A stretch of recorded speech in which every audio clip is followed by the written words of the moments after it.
I have. I have. I have. Genital herpes.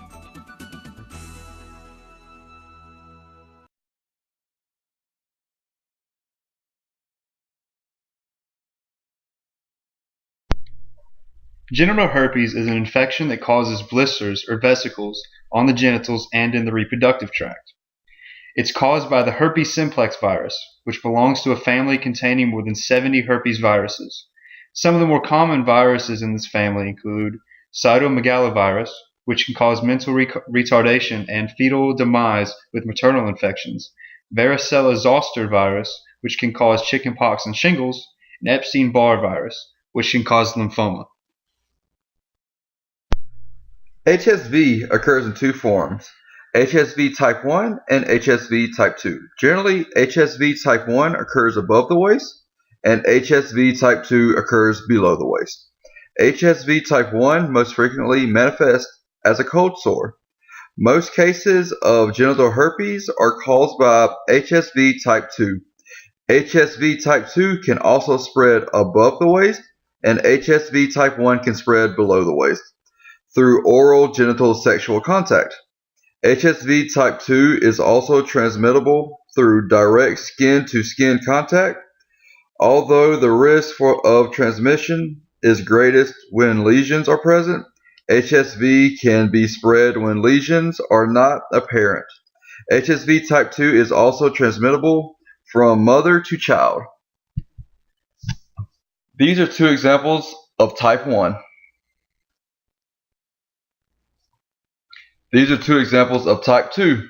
If you notice in the bottom right corner, that is from mother to child. Contracting genital herpes during pregnancy creates the biggest risk to the fetus. It can cause a spontaneous abortion. HSV can also be transmitted to the infant during childbirth if an active genital herpes infection is present at the time of delivery. Transmission of this infection during childbirth can result in encephalitis and brain damage. If lesions are present at the time of birth, a C-section should be performed to minimize these risks. Rarely, HSV can be transmitted to the fetus through the placenta, causing an infection prior to birth. Pregnant women should be monitored for genital herpes throughout their pregnancy. Genital herpes is not a reportable disease to the CDC. However, healthcare clinic activities indicate that the rate of genital herpes has been rising for the last 50 years. According to the CDC, genital herpes rates are highest in women and African Americans.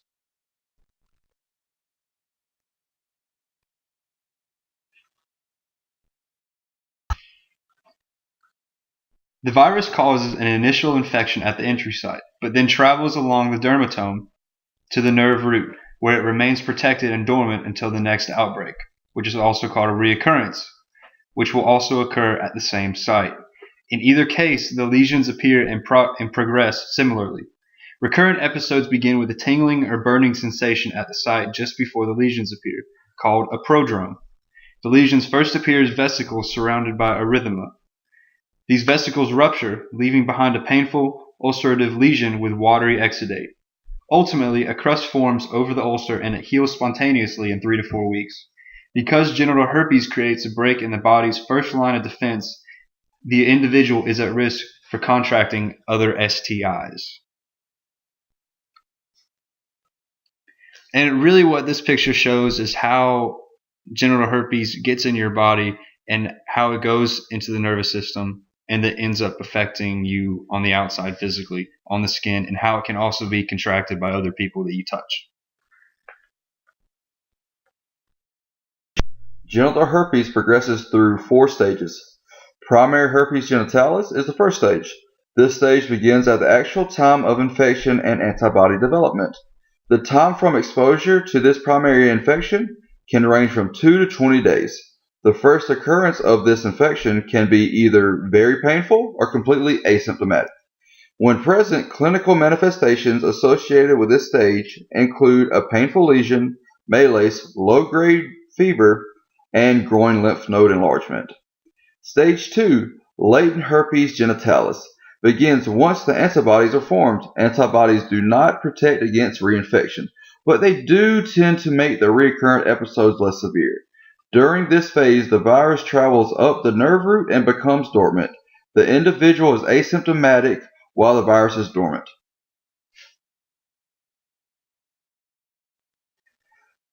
Shedding herpes genitalis is the third stage.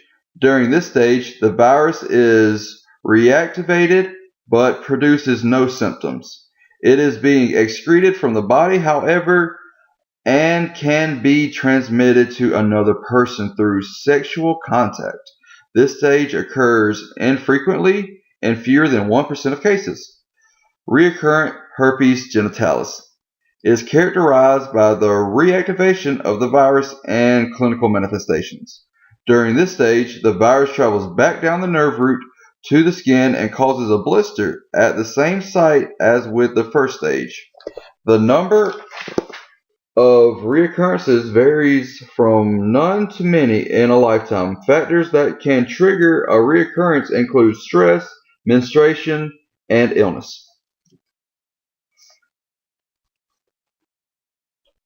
And really, what this picture describes are the three ways they can form into the ulcer.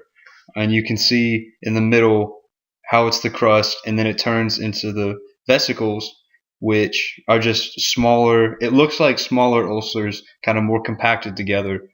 And then at the top left, you can see the ulcer, which is what we commonly think about when we see herpes on, say, the lips or on someone's face somewhere. Diagnostic procedures for genital herpes include a history, physical examination, tissue and secretion cultures, pap smears, and polymerase chain reaction test, which detects the presence of HSV and determines what type it is. Genital herpes is also a significant public concern because the lesions and symptoms are not always apparent, and transmission can occur with or without symptoms, and no cure exists. Genital herpes can cause a great deal of psychological stress for patients because of the ongoing fear of outbreaks and need to close the information to partners. Now, just a minute ago, I had mentioned about a pap smear. And a pap smear can help diagnose genital herpes by being combined with a PCR test. And when you combine those two, as in a pap test and a PCR test, they create to be a silver pap test. Treatment options, such as antiviral medications, can suppress the number of outbreaks as well as minimize the severity and duration of the reoccurrences. Avoiding reoccurrence triggers, especially stress, can also prevent outbreaks. Implementing stress reduction strategies like yoga, meditation, journaling, and distractions are advised. Secondary bacterial infections can develop from the lesions, so proper hygiene, like washing the area with soap and water several times a day, keeping the area dry, and wearing loose-fitting clothing and cotton underwear are advised during such outbreaks. Additionally, genital herpes increases the risk for reproductive cancers, especially cervical, so pap smears should be performed every 6 to 12 months. Because the risk of transmission is higher when lesions are present, sexual activity should be avoided during outbreaks. Due to the lifelong implications of genital herpes, prevention is the best treatment strategy. Prevention strategies center on safe sex practices like wearing condoms and limiting sexual partners.